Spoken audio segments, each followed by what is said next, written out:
Actress, singer, mom, entrepreneur. It's no wonder I got so many requests to talk about the woman that John Mayer once deemed his personal sexual napalm. You have reached the Jessica Simpson hotline. In the late 90s, she captured our attention with a big voice and a preacher's daughter type innocence, kept us addicted with her pop royalty wedding and hit reality show, solidified her role as sex symbol in The Dukes of Hazzard, and has generated billions of dollars in sales of shoes, home decor, clothing, and chic pet beds. But with her 2022 100-pound weight loss and subsequent criticism suggesting that she had taken it too far, it feels like it's time to do a deep dive. So let's break down her diet, weight loss journey, and body evolution while attempting to eat like Jessica Simpson for a day. That's art. Now who's the employee of the month? No, seriously, it's supposed to be my first day. I just transferred from 232. Hey everyone, I'm Abbey Sharp. Welcome back to Abby's Kitchen.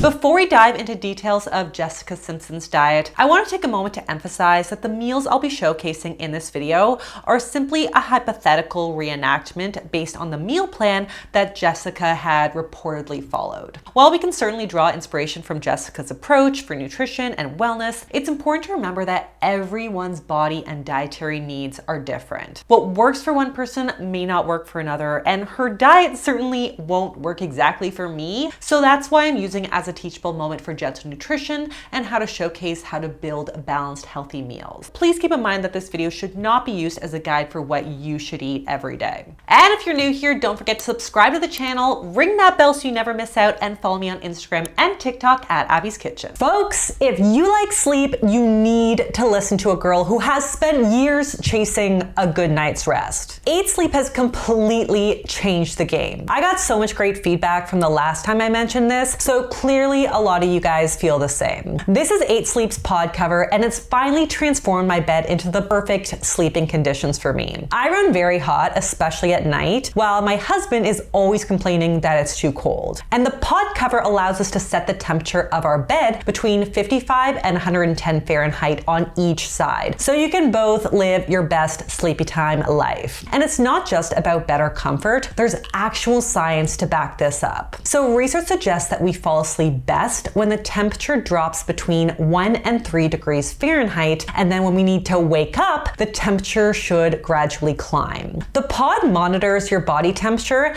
and then adjusts it up and down to keep you in the optimal zone for your bed preferences and environment. It also tracks and collects data while you sleep without you having to wear any kind of uncomfortable wearable device. This is really helpful for folks who are training because you can see how your sleep affects your recovery. It also replaces the blaring alarm in the morning with like a gentle chest level vibration and a gradual increase in temperature, which helps you naturally wake up without the unpleasant shock to the system. I fully realize that this is a higher ticket item, but I've also come to realize over the past few years of struggling with my sleep that you just cannot put a price on really good quality sleep. We have ample evidence that sleep is one of the most important modifiable factors contributing to our health. Mental health, weight management, stress management, immunity, cognitive health, chronic disease risk, and more. And their numbers really speak for themselves. Pod sleepers have been shown to fall asleep 44% faster and get into 34% deeper sleep. It has been life-changing for someone like me. So if you want to try out the pod cover for yourself, check out the link in my description and use my promo code Abby to get $150 off of your order. So in a 2022 Instagram post, Jessica showed off her toned body with the caption, "I have gained and lost 100 pounds 3 times. So I never thought this moment could or would happen, but I'm finally spring breaking wearing a bikini. Hard work, determination, self-love. I enjoyed a good proud cry today." 6 months later, she launched a TikTok ad for Pottery Barn, which had the entire internet worried she had taken it too far. I reacted to the video right here, and while a lot of the concern online was around drugs, alcohol, and mental health, a number of the comments and reaction videos actually just expressed concern about her body and weight. Ultimately, if you're a regular viewer here, you know that I never comment on creators or celebrities' bodies. I only comment on problematic behaviors and advice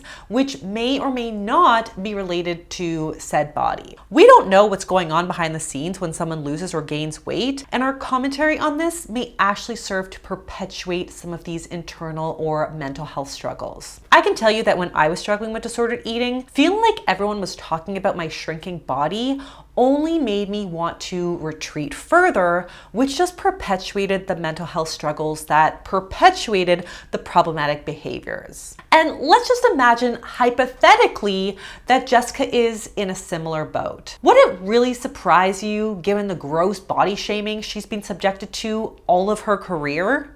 Look at her ass. Now it looks like Jess is enjoying a whole lot of Southern cooking. Like, the woman really can't win. So let's not tear women down for their bodies wherever they land on the spectrum. If we're gonna break anything down today, folks, it's gonna be diet culture.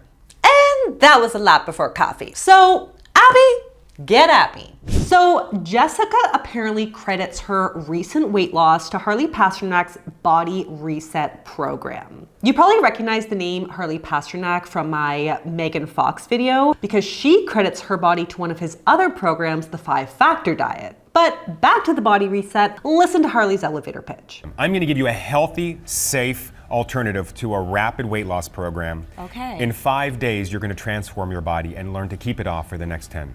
I'm sorry, did we just say keep it off for 10 days? Is that supposed to be a strong marker of success? Abby, help? So according to Harley's book, the Body Reset diet is a celebrity-endorsed 15-day diet. For the first 5 days, you're just drinking smoothies and having 2 low-calorie snacks per day, plus walking a minimum of 1,000 steps and doing 5 to 10-minute bouts of strength training throughout the day. In phase 2, you swap in 1 low-calorie meal, either a salad, soup, sandwich, stir-fry, or egg white scramble. And in phase 3, you get 2 of these low-calorie meals. The total daily calories clock in around 1,200 to 1,400 calories per day. So yeah, not surprisingly, people do lose weight. According to Harley, you're more likely to stick to a weight loss program when you see rapid weight loss at the start. And this is actually evidence-based. Research suggests that you're more likely to stay motivated when you see an immediate drop on the scale.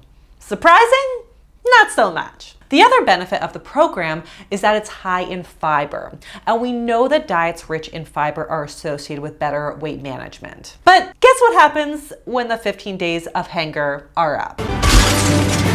You're probably gonna go back to business as usual and gain the weight right back. I'm not sure I ever understand the point of pulling the reins so tight that you can't help but just like completely throw in the towel. And Harley actually is a very well-educated, smart guy. Like, he knows this is not the ideal. He even stated in his interview that he's traveled around the world promoting slow, sustainable weight loss, but that's not the message most people want to hear. Okay, look, tell you what, if you can't beat him, join him. I mean, I agree that we do have to meet people where they are, and some people want a crash diet and we really can't change their mind. But still, this probably is not a diet that I would professionally endorse. Yeah, there has never been a 15-day, 1,200 calorie diet that I can get behind, but what I can get behind is coffee. And according to the list of foods that are on the nay and yay list for Harley, I can have my coffee as long as what I put in it is not actually sweetened with sugar. Yay! So I've got an unsweetened latte here. I have this Nut Pods oat creamer, which I'm obsessed with. It is unsweetened, says so right here, and it's got no sugar, but it just adds just like a little bit of creamy flavor, which is all that I want because I really do not like sweet coffee. You guys know that. So that's just a titch. That's all I'm gonna do.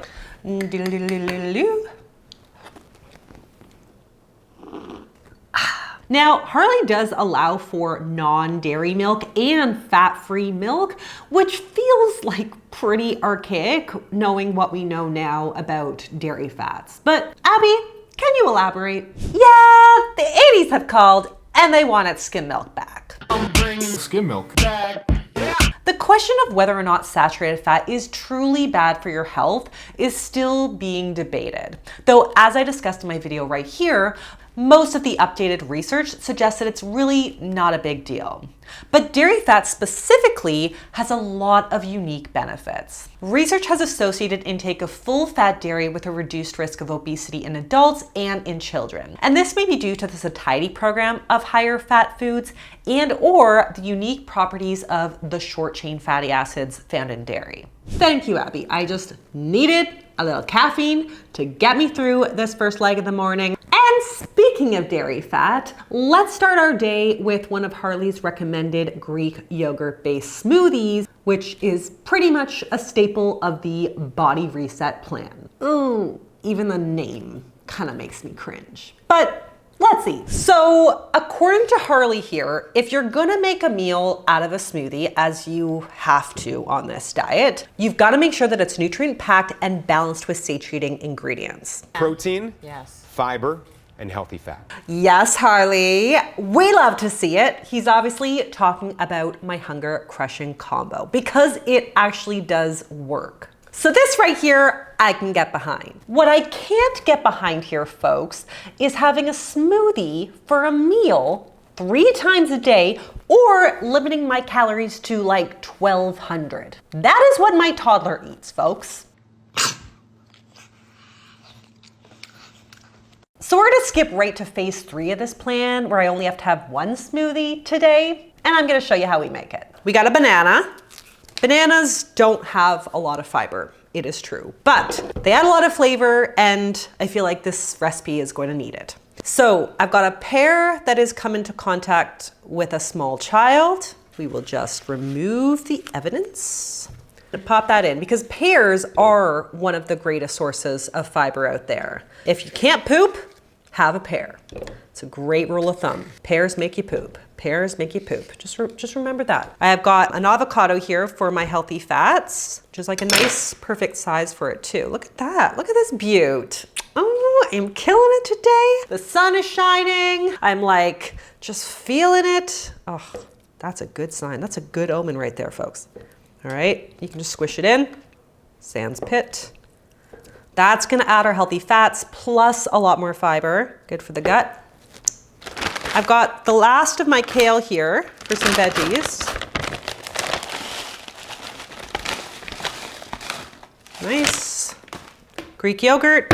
And as we've already established, your girl doesn't do fat-free for many, many reasons, but mainly that I just can't get into the taste and consistency. So this is a 5% Greek yogurt right here. Much more delish. And then some pea-based milk. This is gonna add a little bit more protein too, much more so than like basic almond milk. Let's blend.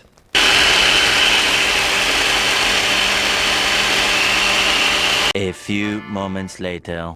I'm gonna lose 2 pounds just from sucking so hard. What? That's better. This is very, very good. Banana is key. It helps to bring on the sweetness, but the pear brings the fiber. We got healthy fats in our avocado, and of course, protein in the milk and the Greek yogurt. I like a good, thick smoothie, because that way it just like feels more like a meal in my belly rather than these like thin, watery protein shakes. That's not a meal. That's just protein. So this is gonna be satisfying. So let's talk exercise on Harley's Body Reset program. Now, first of all, it's important to note that Harley is a personal trainer. He's not a registered dietitian. And on this plan specifically, he recommends getting in a minimum of 10,000 steps a day, plus doing some sporadic 5 to 10 bouts of strength training so as not to supercharge the appetite while still burning calories. I don't wear an activity tracker for reasons that I discussed right here. I want to tell you a little bit of a story on how my Fitbit actually kind of made me less fit. But I could totally go for a walk. It is gorgeous outside. Poppy, it's your time to shine. Come on, girl. Yeah, when it comes to exercise and appetite, the literature tends to demonstrate a J-shaped curve. Basically, low levels of physical activity lead to dysregulated hunger, where we see a mismatch between appetite and energy expenditure. That is, we tend to consume more calories than we burn.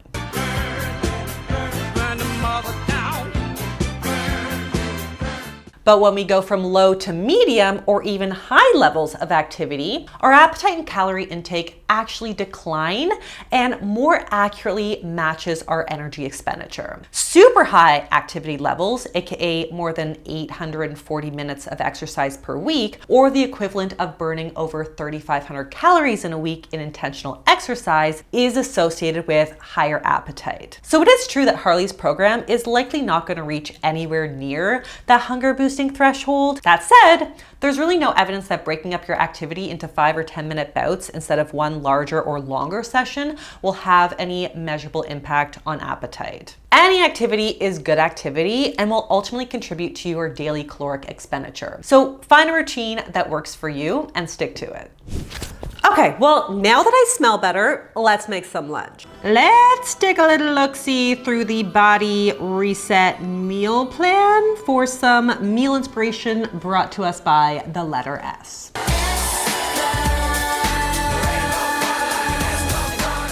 Okay, so according to phase 3 of Harley's program, we get to choose from soup, salad, sandwich, stir fry, or a scramble, aka an egg white scramble.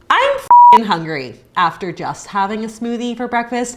I don't, liquid meals, doesn't matter how many calories I pack in, they just do not hold me for very long. So I feel like my favorite meal of the day just like got skipped, aka breakfast. So we're gonna do a scramble and call that our lunch. So Harley's directions for making a scramble say that you need to include veggies, high fiber carbs, low fat cheese, and only use egg whites. Abby, I know we covered the like low fat, high fat dairy blender, but can we go over egg whites versus the whole egg? Yeah, throwing away all the yolks is like ripping the tag off your collector's Beanie Baby. That is like straight up sacrilege. I'm still holding on to Princess Di and Platy for my retirement fund. Yes, you're going to make me so much money one day. We used to think that egg yolks were bad for your health because they are rich in dietary cholesterol. But we now know that dietary cholesterol doesn't really have any major impact on blood cholesterol levels. If we look at the whole versus white debate in the context of weight loss, which is what this diet is about, I do understand the approach, but I also think it is kind of short-sighted. An average egg white has about 16 calories compared to the yolks, which have 54 calories, with virtually no fat in the white compared to 4.5 grams in the yolk. That said, we're looking at almost the same amount of protein per part of the egg, and most of the egg's nutrition is housed in the yolk. Yolks are rich in choline, iron, B12, plus vitamins A, D, E, and K, all of which actually need some fat to be absorbed. There are actually so many studies on egg-based meals associated with weight loss, likely because the unique combination of protein and fats helped suppress our hunger hormones. A super low-fat diet is ultimately very hard to sustain because it lacks both the satiety and the satisfaction factor. So my general tip for folks who are trying to maintain a caloric deficit and focus on protein while still reaping the benefits of egg yolks is to do one whole egg plus 1 or 2 extra whites mixed in. Love that idea, Abby. So I'm gonna do 2 whole eggs plus 2 egg whites, and that'll bring me just over 20 grams of protein. Egg 1, egg 2. Gonna have some egg whites here, so 2 tablespoons, so like a 1/4 cup. Gonna do salt, pepper, and some nooch to give some more cheesy flavor and more protein plus B12. We love that. All right, looking down. I'm looking down. Looking good. Let's go down. It's going down. And I got little pieces of random vegetables in my fridge. So we got corn, which I just started putting corn in my eggs. And guys, it is next level good. Like my favorite eggs are now with corn. It just adds like a little hint of sweetness. I got some broccoli, I've got some cooked carrots, and I've got the very much not fat-free cheese because we do not buy fat-free cheese in my house. No, we don't, and we won't. All right, I gotta scramble this before it just becomes a crepe.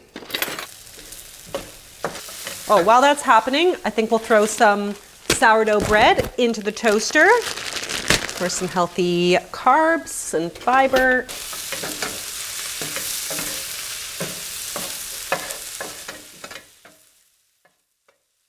The curry ketchup is like my new favorite obsession on eggs. It just hits different.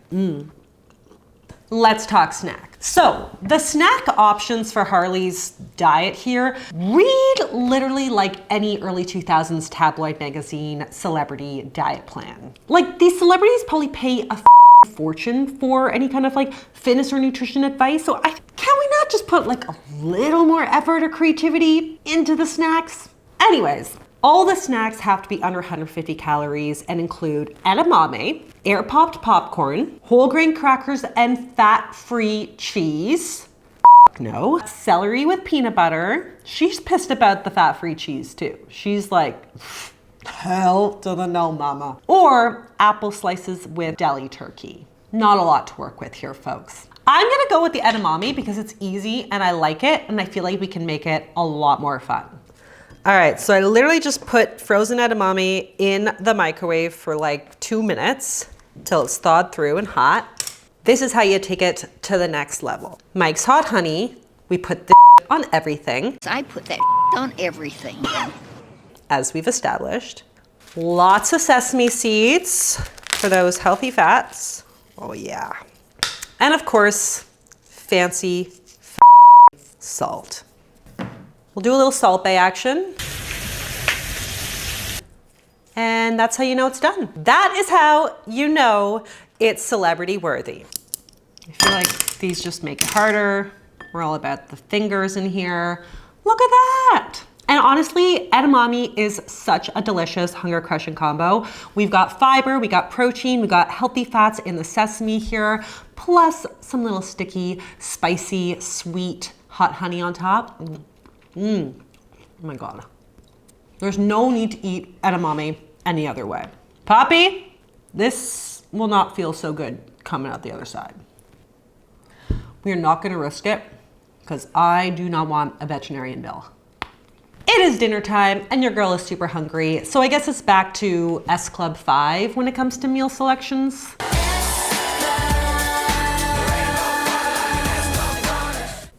Of the 5 S options, soup, salad, sandwich, scramble, and stir fry. Stir fry is the most obvious option, which works for me because you can kind of make a stir fry with whatever the you have in the fridge. And that is actually totally my way of cooking. I have some leftover rice in the fridge, which is great because it's gonna save me a lot of time, but also leftover rice has some unique properties over fresh. Abby, do you wanna go over this for us? Yeah, this is gonna sound like a TikTok urban legend, but you can actually reduce the glycemic index of rice and lower its absorbable calories simply by putting it in the fridge to cool overnight. To try to put this very simply, it comes down to the science of retrogradation. Starch in rice is made up of 2 molecules, amylose and amylopectin. When rice is cooked, amylopectin molecules absorb water and swell, but as it cools, hydrogen bonds develop between amylose molecules, transforming the starch into something called resistant starch. Resistant starch is more resistant to absorption in the gut, so it lowers the glycemic response and the amount of carbs that we can actually utilize in that food. As a result, retrogradation can reduce the glycemic response, improve gut health by increasing prebiotic fiber, and possibly even reduce the total calories in that meal. Research presented in 2015 experimented with a variety of different techniques and found that adding a small amount of coconut oil while cooking, about 3% by weight, could possibly enhance the glycemic lowering effect because the fat makes the starch granules resistant to enzymes that would normally break down the starch. starch. The researchers found that cooling lower starch rices resulted in a reduction in absorbable calories by about 10 to 15%. But they believed that higher starch rices could be reduced by up to 50 or 60%. I mean, I certainly would never recommend purposefully cooking rice and not eating it fresh just to potentially save some calories, but hey, if it helps with blood sugar management and also helps to contribute to our gut health, I think it's a totally fine reason not to toss your leftover rice. Love this journey for us because while fresh rice, of course, is so much more fluffy, day-old rice actually is better for like a fried rice, stir-fry situation because it actually caramelizes a lot easier. Just a heads up though, if you are reheating day-old rice that's been in the fridge, you have to make sure that it's fully steaming and heated all the way through to reduce the risk of foodborne illness. So because this diet is less than inspired, I'm gonna try to upgrade it just a little bit with some kind of a flavorful sauce. We're gonna do a peanut sauce, and I'm just gonna kind of freestyle here just based on what I have and what I know I like. Peanut sauce starts with peanuts. I like using the crunchy, but really it doesn't really matter. We're gonna add some soy sauce. I'm not measuring. Don't ask me the measurements. I just kind of do it until I taste it, and I taste what I like. A little rice wine vinegar. This is the seasoned rice wine vinegar. And then basically I'm just trying to like hit all the flavors, like sweet, salty, savory, spicy, nutty. Ooh, that might be spicy. We're gonna see how it goes, okay? And then some coconut milk is like our base. Let's see how it goes.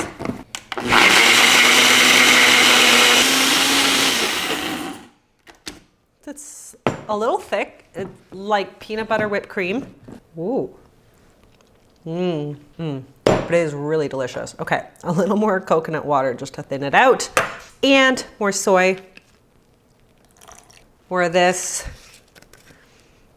Okay, I think that's the magic combo. I just know.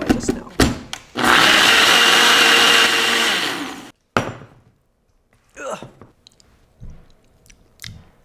Yes. Okay, so I'm using extra lean ground chicken, but obviously you could use whatever kind of protein you like. If you want to do tofu, if you want to do shrimp, if you want to do fish, whatever is your style or what you have on hand.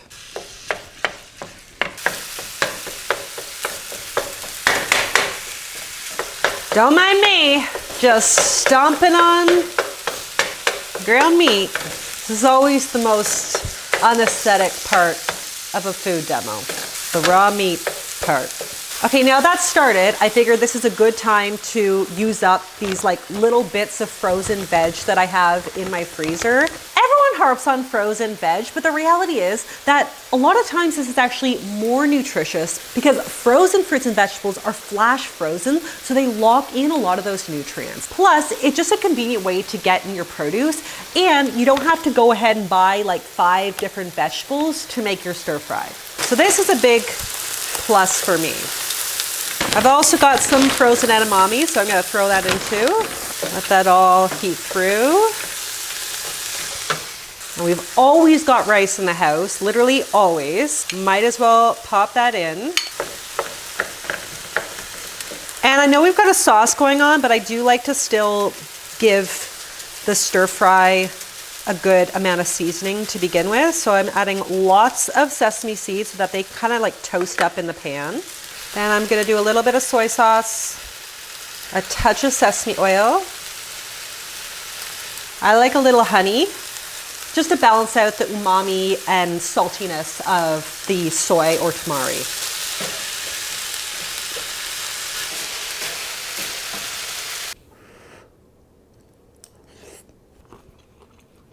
And the peanut sauce. So I'm not gonna lie, this has probably been one of the most boring, bland, and banal days that I have encountered doing this series. And as we've established, the list of approved snacks definitely leaves something to be desired. Air-popped popcorn is on the list, and you guys know I love my popcorn, but they don't allow any kind of butter or fat or flavoring on it, which is like, me. And also, I just sometimes need a little something sweet before bed. And an apple with turkey slices? Probably not gonna cut it. So I'm gonna do my favorite Airpop popcorn, which does have some fat in it. Sorry, Harley, breaking the rules here. And I'm gonna throw in some birthday cake cookies as a nod to Jessica Simpson's now defunct beauty brand dessert. If you know, you know. I don't love the name of the brand, but I f***ing love their popcorn. It is so good, so buttery, and yet there's actually no butter. It's, I think, coconut oil and Himalayan pink sea salt. I don't care because it is the best popcorn of life. Does anybody remember that line? Like, it was described as the first lickable and tasteable and kissable beauty line. I don't know, it's kind of gross to me that a beauty line marketed solely to young girls had product titles like Try My Papaya. What? And deliciously kissable hot body topping.